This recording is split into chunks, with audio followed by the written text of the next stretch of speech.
ngerti. Pisan meneh kowe tak tanting yen kowe maju tak seraya dadi jagone negara Ngalengka piye? Kula ajrih nampi dukanipun Kanjeng Rama. Rening kula maksih lari dipun dawuh supados mendel kemawon mboten dipurengaken tumut cawe-cawe piye? Piye? Kowe tak perintah wong tuamu kowe mbatal dawuh. Iya, sembelih mati kowe.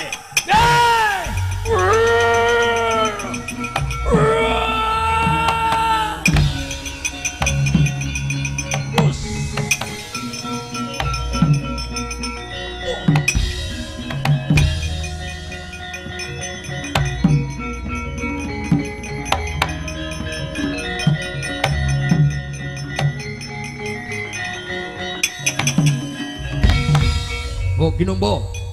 kowe tak seraya maju dadi jagoku piye? Dadi jagone wong Ngalengka. Aduh, kula ajrih kalian Kanjeng Rama mati kowe.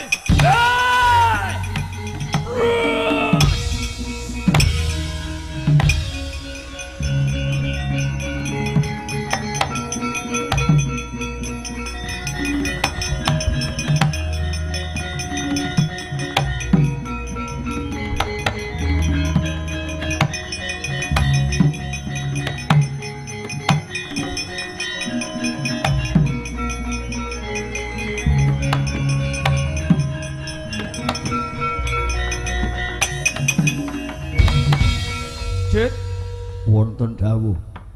ndase aswani Kumba lan Mbah Kinumba buntelen nganggo bagor dipun buntel. Iya, menapa mboten prayogi dipun lebetaken wonten ing siti mawon. Ora perlu rasa dipendhem,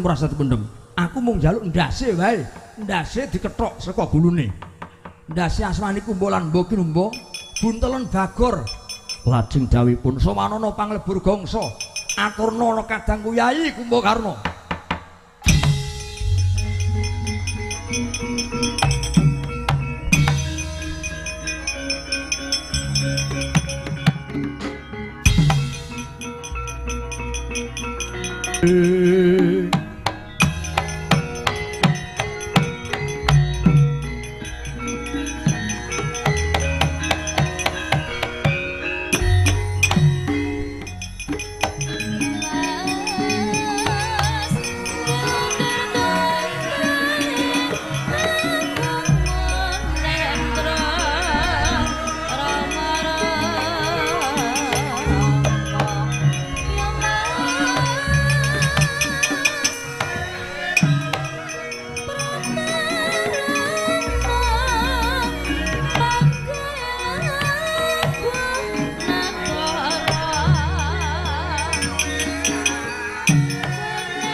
Anjrengkang Puspitara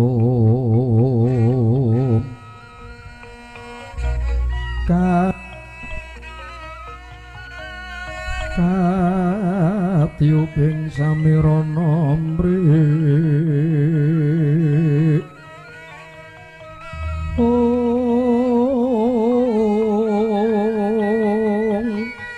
sekar gadung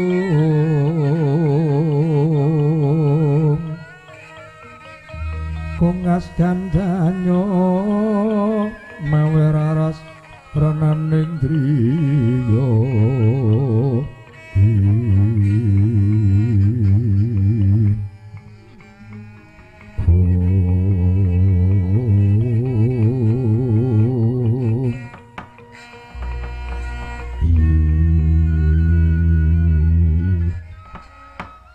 nuwun mangkita Kakang Mas Kumbakarna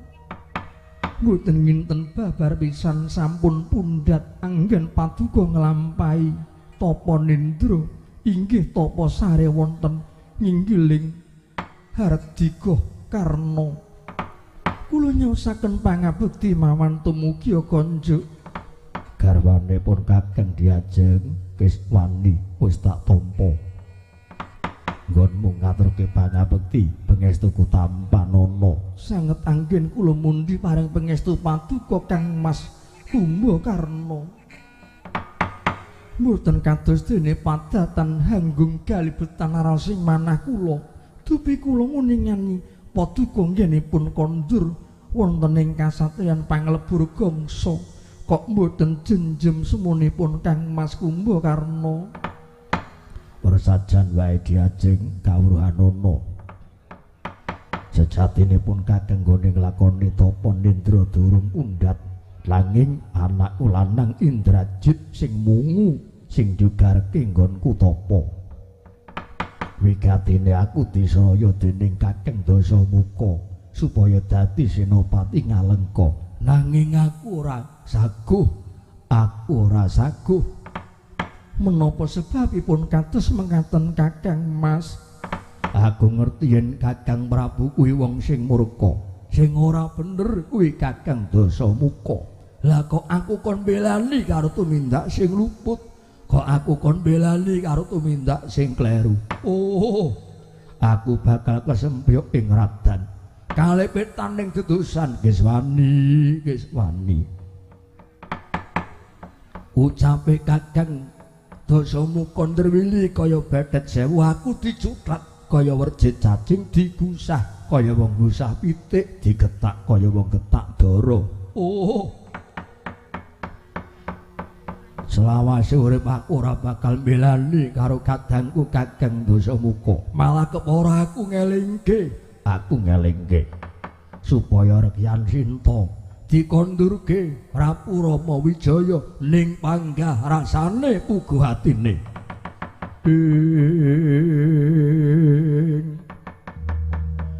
sigra bermana kanca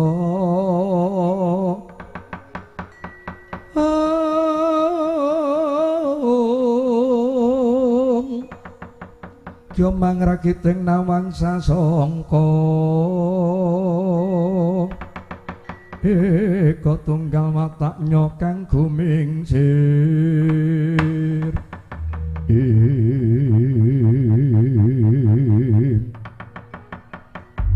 Tanpantara dangu praptanipun Raden Indrajit Begananda mecah sebening swasana dadi kaget kang samya duminggal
tinututi lamun katututan lamun mangsa prawira daya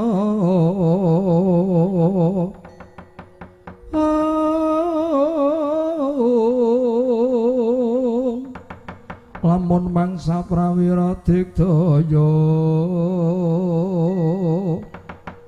gumregut magut ing ayuda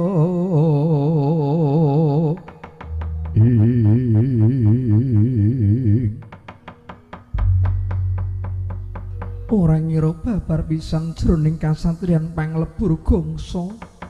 ditekani yoga kukulup Indrajit Begananda ana wigati apa para tamu kok nglonjong botol mecah sepining swasana anak gongger Indrajit kowe prapana papan kene ana wigati apa aduh paman kumbakan lan bibi kiswani nyuwun pangapunten kepeksa nggen kula marak sowan Cumantaka lan Sumantana sekawit kula dipunutus Kanjeng Rama paman Kumbakarna diutus wong tuamu kon ngopo matura ya ngger diutus Sudarmamu ana wigati apa kula dipunutus upados ngaturaken pisungsung konjuk Paduka Bibi Kiswani lan paman Kumbakarna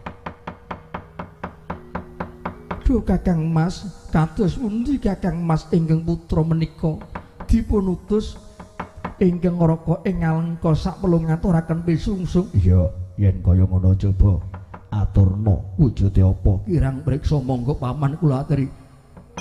Hanar buka piyambak supados priksa paman Kumbakarna.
Melas ludira kawang-wang gegono bangsu mirat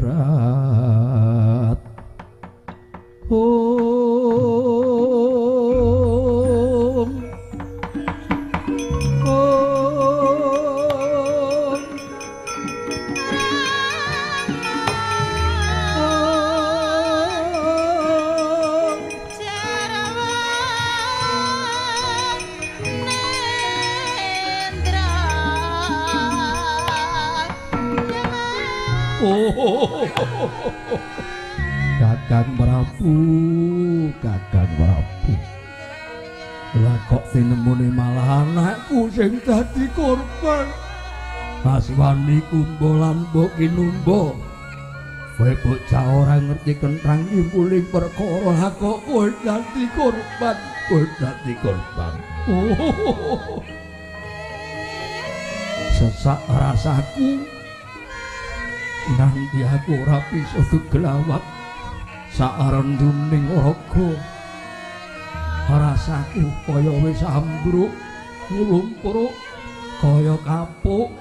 tan bisa geglawat Dit kula wonten dawuh paman Kumbakarna kandhakno anakku mati sing mateni apa Dit anakku sing mateni apa miderek pangandikanipun Kanjeng Rama bilih kadang kula Yayaswani Kumba lan Yayi Mbok Kinumba menika majeng wonten palagan sing mateni ingkang mejahi wadya balanipun Prabu Rama Wijaya Lesmana sak wadya wah setan alas aku kan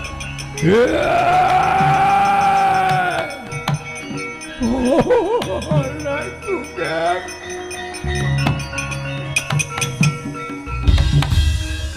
wong bagus ya pijer muwun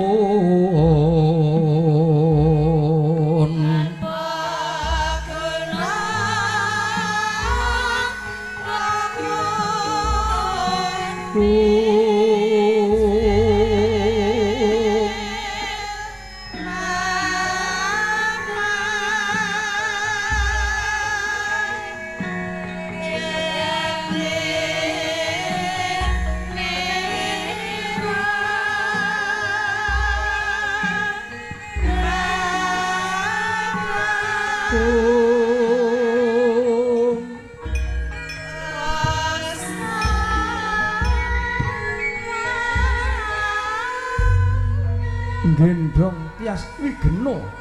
Raden Kumbakarna kaya binilah dadane kaya rinujit ujit jejantunge dupi mulat ingkang putra kekalih Raden Aswani Kumba lan Mba Kinumba kang wis den kethok janggane tugel tok padha sakala sirna margalayu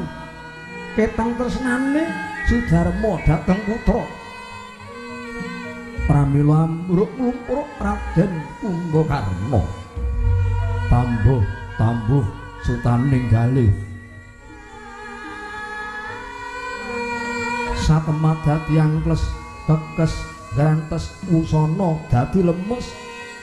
dantan kyap nyangga lakon ingkang kasandhang dening Raden Kumbakarna tumpuk matimbun-timbun ketula ketali gesangipun mangkono gereng-gereng sesambate kaya sendaren katyubing maruta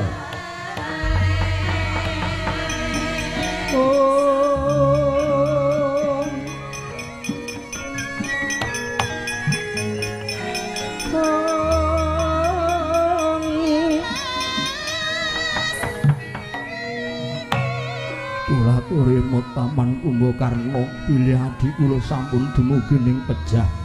sinasa dipun rungkup mboten badhe waluya temah jati katembahan mulya kowe iso ngucap mergo kowe ora nyandang kowe ora nglakoni jin yen umpama kowe dadi wong tuwa kaya aku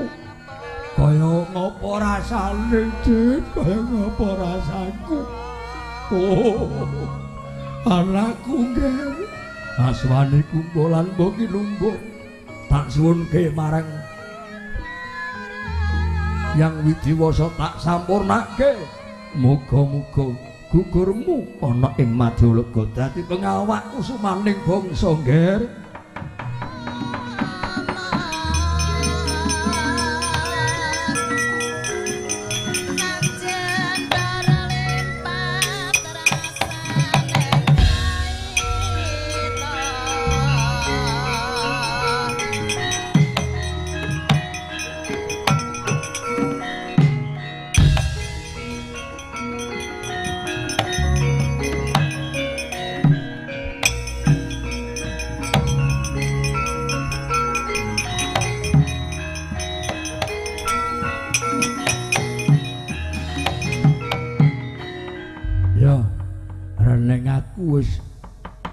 nyumurupi anakku sing dadi panten anakku sing dadi korban jit seksenana kiblat papat segara gunung dina iki aku sing bakal magut soraning driya aku sing bakal magut soraning driya dadi senopati Ngalengka Diraja nanging aku ora mbelani Kakang Dasamuka aku ora mbelani sapa wae sing tak belani nusa bangsa lan negaraku sing wis muktekke mulyake uripe Kumbakarna aja meneh lara mati tak lakoni jit oh